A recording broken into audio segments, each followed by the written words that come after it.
Something strange was unfolding across the battlefields of Eastern Europe, the pattern that military analysts had grown used to tracking relentless Ukrainian strikes on Russian supply depots, fuel reserves, and tactical headquarters seemed to vanish overnight. No press releases, no military briefings, just an unsettling quiet that made veteran intelligence officers sit up straight. People who have spent their lives watching war zones know what silence usually means. It's rarely peace. It's the breath held right before something unprecedented breaks loose. In Washington and London, intelligence watchers began picking up the familiar warning signals. Ukrainian long-range assets shifting into forward positions. A sudden spike in encrypted military communications. Reconnaissance activity reappearing along routes that had been dormant for half a year. And, most revealing of all, total radio silence about any successful operations. 3 days before it happened, internal alerts circulated through Western intelligence networks. Something enormous was being prepared. The target was unknown. The exact timing was unclear, but confidence in the assessment was absolute. When Ukraine finally broke its silence, the world would stop and look. Almost nobody anticipated just how violently that silence would be shattered. Before dawn on the morning everything changed.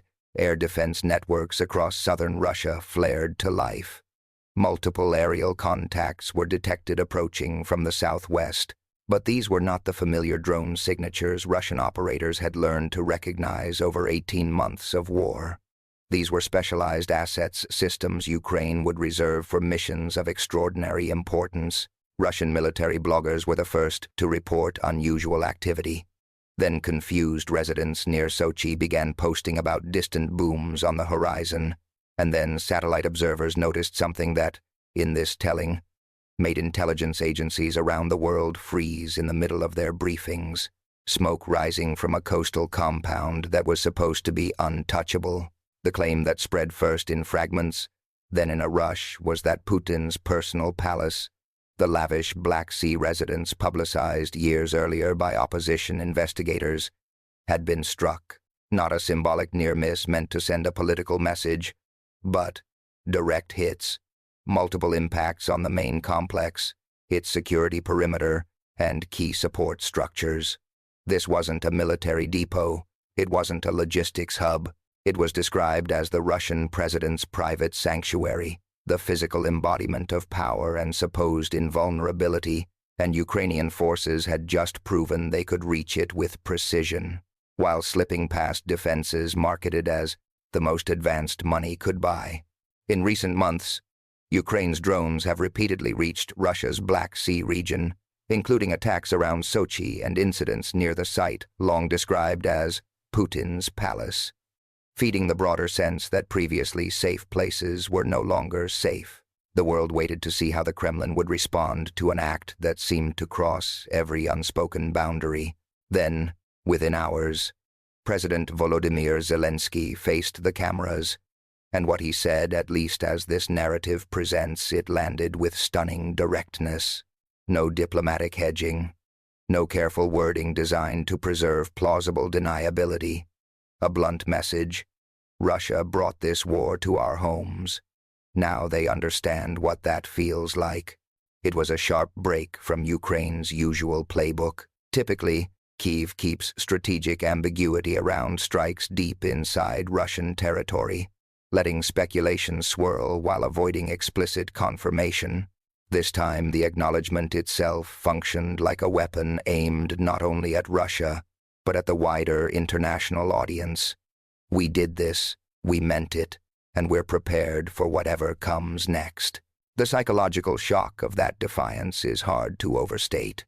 For months, Russia had operated on an assumption that certain targets remained protected by a kind of unstated understanding, an idea that Ukraine, even if capable, would restrain itself from striking Putin's personal properties out of fear of catastrophic retaliation. In this telling, that assumption died in the smoke. If Ukrainian drones can reach the president's palace, what else can they hit? That question now hangs over every Russian commander and every official who once believed distance and privilege equaled safety. As more details emerged, what alarmed Moscow's leadership was not only the audacity of the target, but the operational sophistication behind the strike. The drones were not simply launched in a general direction with the hope that a few might slip through. The operation was described as being orchestrated with such precision that Russian air defenses failed to intercept even a single attacking aircraft. Think about what that implies. Russia has poured billions into upgrading layered air defenses in the south, specifically to protect high-value targets. Overlapping radar coverage, advanced interceptor systems, constant readiness. Yet Ukrainian planners, according to this account, found the seams and exploited them with surgical timing. That level of planning suggests intelligence penetration far beyond basic satellite imagery or routine interception. It implies knowledge of when defenses would be most vulnerable, which approach routes would minimize detection, and how to synchronize multiple drones to saturate whatever defensive capacity remained. The terrifying reality for Russian planners is simple. If Ukraine can map the defensive network well enough to do this for one target, it can potentially do it for many. And this was not presented as an isolated incident. The palace strike, as described here, was one piece of a coordinated operation executed across multiple domains at the same time. Ukrainian special forces conducted reconnaissance along the Russian border, forcing Moscow to redeploy units away from critical frontline positions. Cyber teams targeted Russian communications infrastructure that had been upgraded only 72 hours earlier. Naval drones in the Black Sea reportedly damaged or destroyed patrol vessels tasked with protecting coastal facilities. This was not a symbolic gesture and not a lucky opportunistic hit. It was framed as strategic decapitation, an effort to demonstrate that Ukraine possesses not just long-range reach, but the intelligence, coordination, and refined execution required for complex multi-domain operations deep inside Russian territory. Each element served a purpose. Border reconnaissance compelled Russian forces to disperse, reducing their concentration at key pressure points on the front. Cyber strikes degraded Moscow's ability to coordinate a coherent defensive response in real time. Naval attacks removed assets that might have shielded the coastline from exactly this type of approach. The combined effect looked like a textbook special operations campaign, one that, according to the narrative, exceeded what many Western analysts believed Ukraine could execute at this level of refinement. Moscow's response came quickly, though not in the form many expected. Rather than immediate, obvious military retaliation, the Kremlin issued statements with an intensity that felt unprecedented, urgent, furious, and theatrical.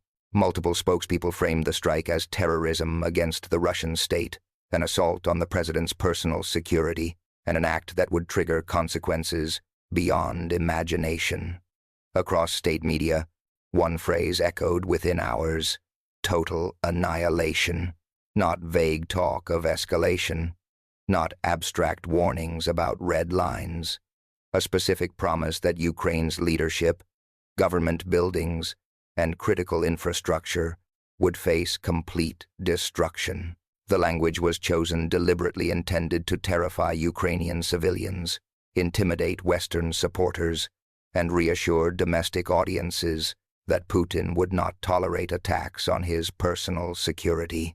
But threats only work if the other side flinches, and Ukraine showed no sign of stepping back. The fury in Moscow's reaction revealed a deeper wound. This strike, as portrayed, hurt Putin in a way battlefield losses never could. Military setbacks can be repackaged as strategic repositioning. Sanctions can be framed as Western aggression. But a successful attack on a leader's personal residence exposes vulnerability and punctures the strongman image Putin has cultivated for 2 decades. Western intelligence officials have reportedly assessed that the strike was designed to test the psychological resilience of Russian leadership after months of battlefield strain and internal political pressure. Kyiv wanted to see whether Putin would lash out immediately or retreat behind rhetoric while calculating a measured response. In this account, the result landed somewhere in between. Russia did not unleash instant retaliatory strikes of the most dramatic kind, but it did mobilize a coordinated response across multiple domains that even Ukrainian planners reportedly found notable. Heightened activity near nuclear storage facilities, described by officials as precautionary rather than preparatory. Coordinated cyber attacks against Ukrainian government sites and banking systems. Intensified artillery bombardments targeting civilian infrastructure across multiple Ukrainian cities, and all of it unfolded within the same 12-hour window, suggesting centralized orchestration rather than scattered local reactions. When Russia moves multiple pieces at once, it often signals something larger than an emotional snap response, something closer to strategic recalibration. Whatever the next moves, Ukraine had already shifted the psychological dynamic of the war. For months, Russia projected the image of an unstoppable machine grinding down Ukrainian resistance with numbers and firepower. Now, Russians were forced to ask, if Ukraine can hit the president's palace, what else can it reach? That doubt can corrode confidence more effectively than a single battlefield victory. Inside Putin's own system, the pressure multiplied. Military hardliners would demand immediate, devastating retaliation to restore deterrence. Economic advisors would push de-escalation to ease sanctions, crushing key industries. Intelligence officials would want time to understand how Ukrainian planners penetrated Russian defenses so completely. Political allies would urge Putin to look strong without igniting a wider war that could destabilize his domestic position. Balancing those competing demands while facing an adversary that has demonstrated it can reach you anywhere creates a decision-making environment packed with danger. Leaders under that kind of strain often make sudden moves not from strength, but from vulnerability and fear. Then came the Kremlin's chosen narrative, that the strike violated the rules of warfare and constituted terrorism against the Russian state. That framing matters because it aims to transform global perception from military operation to criminal act. But it runs headlong into an immediate credibility problem. Russia has spent months deliberately striking Ukrainian civilian infrastructure, power plants, water systems, heating facilities, particularly to create humanitarian pressure during winter. Russian missiles have hit apartment buildings, shopping centers, hospitals, and schools, with effects that terrify civilian populations. Against that backdrop, Russian outrage over a strike on a luxury residence tied to the leader who ordered those attacks can look like naked hypocrisy.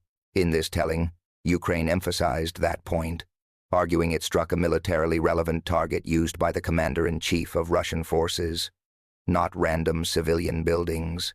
The palace, Ukraine suggested, serves operational purposes linked to command authority and strategic decision-making, making it a legitimate military target under any reasonable reading of the laws of war.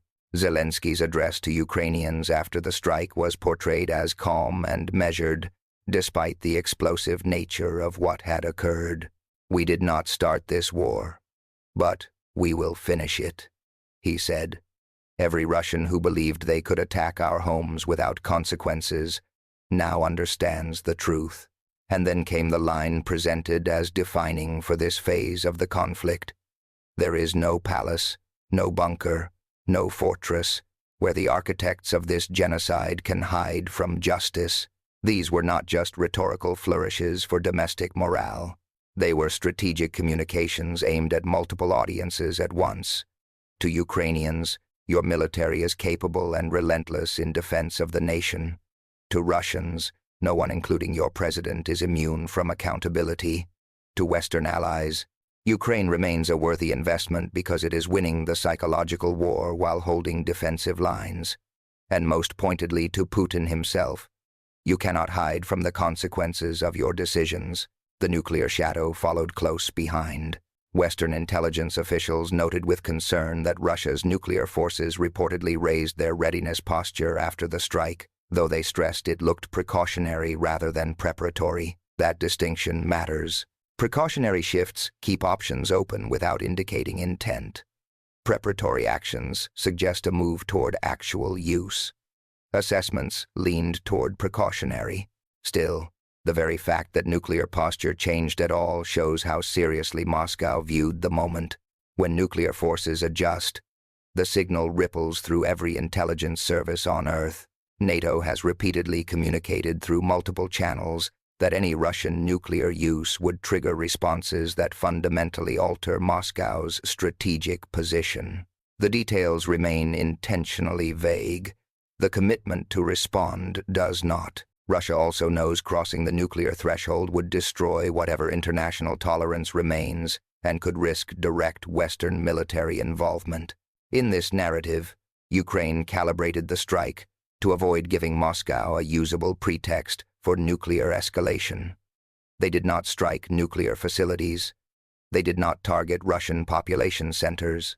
They did not create civilian casualties that could be exploited for an escalatory storyline. They struck a symbol of Putin's power, a blow to pride and prestige, but not something easily framed as an existential threat warranting nuclear response. At the Pentagon, officials were said to be watching Russian military movements with an intensity not seen since the earliest weeks of the war. Intercepts reportedly suggested confusion inside the Russian military not only about the extent of damage, but, more critically, about how Ukraine penetrated defenses so completely. That confusion is strategically meaningful. When a military does not understand why an attack worked, it cannot confidently prevent the next one. Russian commanders must now assume that any facility, anywhere in Western Russia, could potentially be hit with similar precision. That assumption forces defensive dispersal, ties down resources in protective roles, and adds psychological pressure that can degrade operational effectiveness. Western analysts assessed that Moscow's extreme public threats were also part of psychological warfare, intended to fracture Western unity and weaken Ukrainian morale. The calculation is straightforward. If talk of total annihilation scares Western governments into pressing Kyiv toward negotiations or reducing support, then the threats serve a purpose even if Russia never fully carries them out. But that strategy depends on Ukraine hesitating or Western resolve cracking. In this account, neither happened. And so the central intelligence question took over. How did Ukraine obtain the detailed information needed to execute a strike of this precision? The mission, as described, would require knowledge of Putin's schedule, security protocols, air defense coverage patterns, and optimal timing. Several pathways are possible.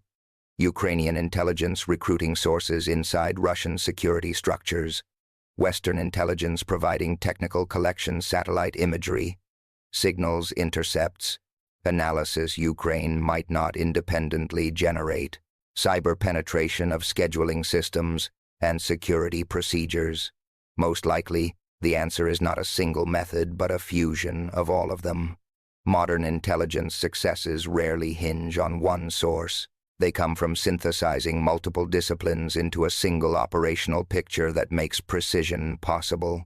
What is clear is that Ukraine either possesses indigenous intelligence capabilities more advanced than many previously assumed, or it is receiving Western support deeper into operational planning than publicly acknowledged, or both. Any of those possibilities is alarming for Moscow.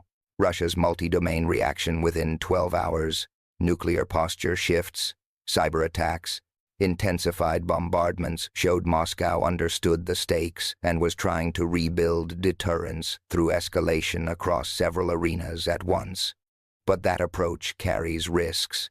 Every escalatory move helps justify more Western aid to Ukraine. Every strike on civilian infrastructure strengthens international resolve. Every nuclear threat that proves hollow erodes the credibility of the next threat. Russia may be climbing an escalation ladder that leads nowhere good. The next 48 to 72 hours, the narrative warned, would reveal whether Moscow's threats become concrete military action or remain largely rhetorical. If Russia responds with proportional conventional strikes against Ukrainian government facilities, the war continues on its current path, only more intense. If it attempts disproportionate escalation, it risks triggering Western responses that could fundamentally shift Russia's strategic position. Ukraine, meanwhile, had made a calculated gamble. The decision to strike or to claim the strike against Putin's palace was framed as a choice to accept extraordinary risk in exchange for extraordinary psychological impact. That calculation assumed either that Russian retaliation would be constrained by fear of Western reaction, or that Ukraine's defenses and national resilience could absorb whatever Moscow delivered. By nightfall, one truth had been stamped into the conflict's psychology. Vladimir Putin is not untouchable, not invincible, and not safe. Ukrainian forces had demonstrated the capability and the willingness to reach symbols of his personal power and privilege.